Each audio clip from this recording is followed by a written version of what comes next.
قربانه. مسافر گفتی یگان شیر برای مسافر هم داری؟ به خاطر از اینکه بینندای زیاد ما از کشورهای خارج از مسافر هستند. صبح صادق چو برخیزم دو دستم بر دعا باشد.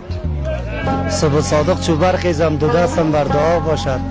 مسافر هر کجایی که باشد نگهبانش خدا باشد. دونم شیرهای خینال یگان تا تقدیم ما بکن.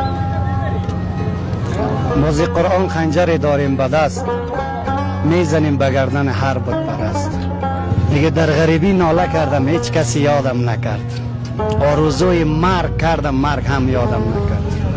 اما که درویش فقیریم در این گوشه دنیا، با نیک و بد خلق جهان کار نداریم.